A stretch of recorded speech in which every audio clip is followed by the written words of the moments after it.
Icelocked here with Nocturne Gaming, back with more Legends of Idleon, and today we're taking a look at Wakawaka War Wave 200.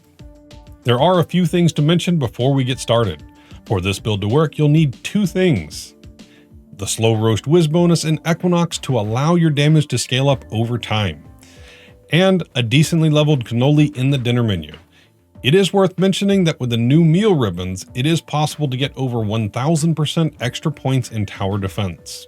Also, while it's not necessary, you can use your Beastmaster during this run, so you can use the Stop Right There attack talent to prevent any mistakes during high enemy count waves. Lastly, this guide can be used by anyone who has the Equinox bonus unlocked, so don't be afraid to give it a try.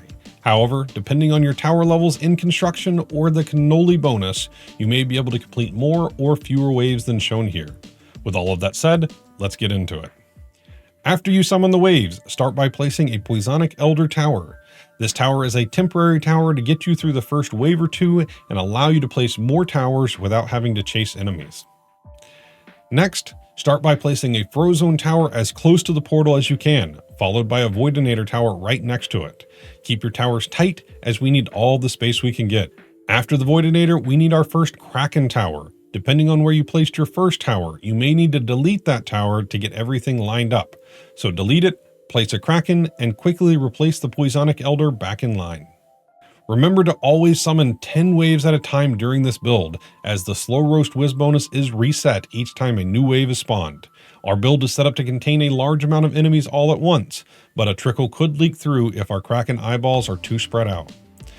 Next up, let's summon our first Party Starter tower on the top row, all the way against the portal as well. Remember, you should always immediately level up Party Starters when placed, as they do nothing before selecting a trait.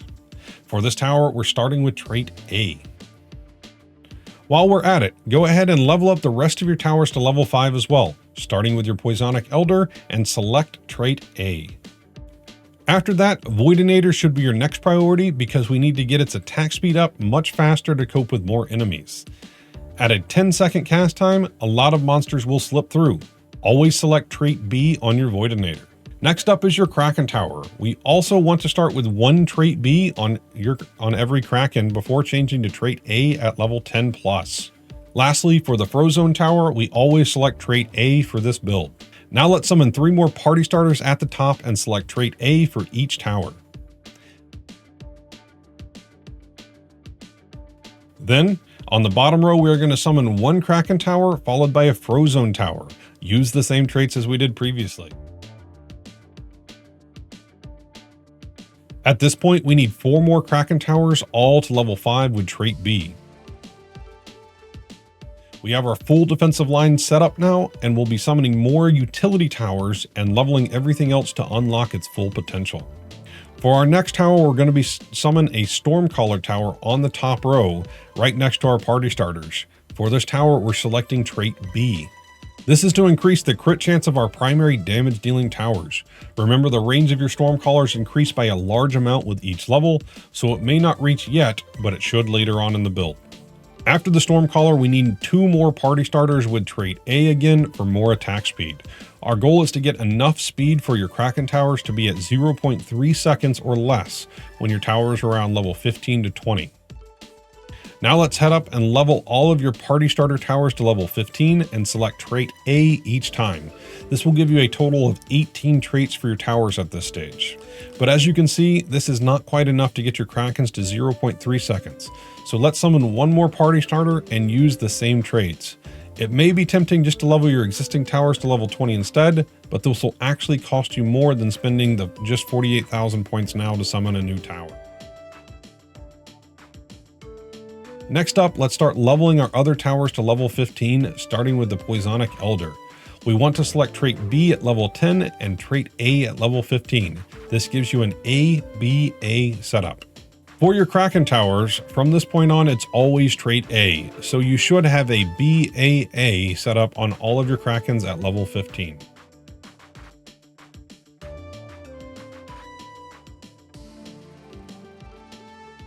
For your Frozone towers, we're always going to be selecting trait A for this tower, so get them to level 15.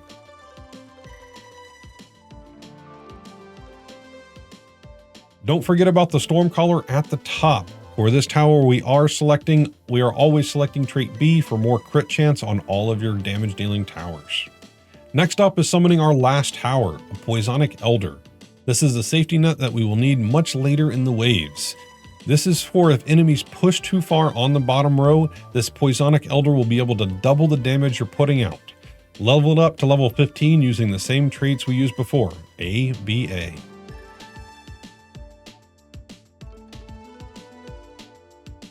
It is worth leveling up the Voidinator before wave 130 to 140 to level 15 to get more speed and more damage from the B traits. From here, our goal would be to just continue leveling our towers to 20 and even 25, depending on how many points you can generate. Getting Kraken towers to level 20 is necessary for waves 160 plus.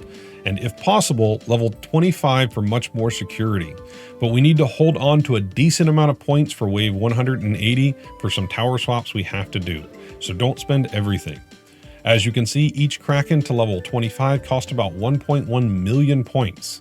The positive spending the points on this is the extra speed and eyeballs you get from 3 towers at level 25 is equivalent to having 4 Kraken towers at level 20. For the Poisonic Elder at level 20 plus, we always want trait B. So at level 25, you should use traits A, B, A, B, B.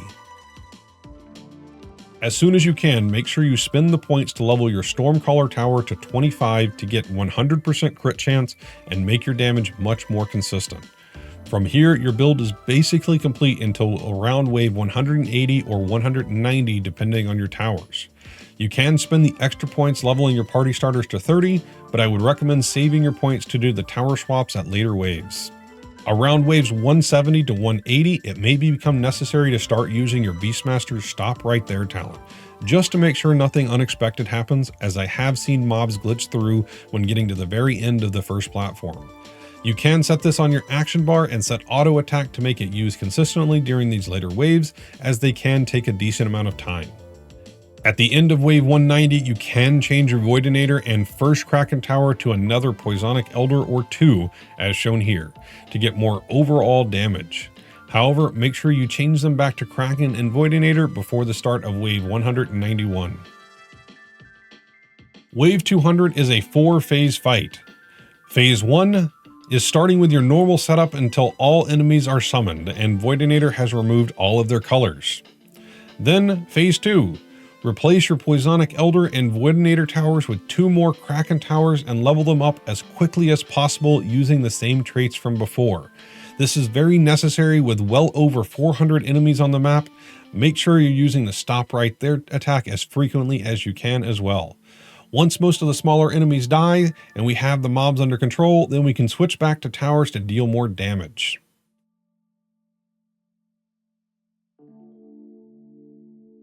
Phase 3 starts when there are about 180 to 190 mobs left. You can sell 1 to 2 Kraken towers at the beginning to add back your Poisonic Elders. But don't go all in on this, as Phase 4 is going to be moving towers to a different area, so hold on to most of your points.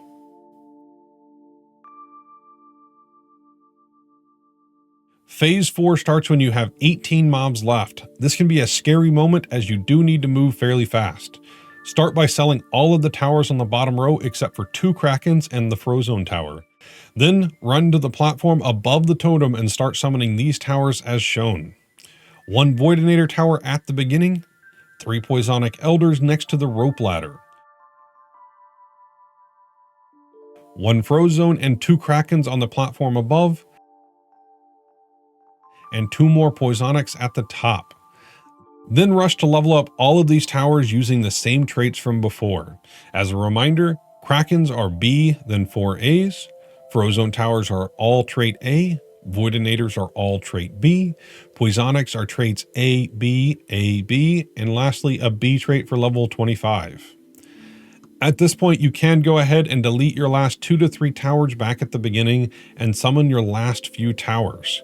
This is adding another Poisonic tower at the top along with a Stormcaller. Then, if you have the points, summon 2 more Poisonics behind your Kraken towers. I know there's a lot happening at this time, but the most important thing is to level your Frozone and Kraken towers to contain the mobs. The rest can be a little slower. So, level up all of your towers on the map to around level 25 and wait until all of the mobs die to finish Wave 200. Congrats! Make sure you let the mobs in Waves 201 actually kill the totem. Don't forfeit, as it can make you lose your progress. I hope this helps you clear Wave 200, but remember, if your towers are strong enough, 200 may not be the limit. Remember to hit that like and subscribe button and drop a comment if you're enjoying our videos. And a huge shout out to our patrons. Your support means the world to us. If you would like to become a patron, check out the link in the description for more details. And be sure to visit our merch store so you can get some pretty cool stuff. If you have any thoughts or questions, let us know down below, and we'll see you next time.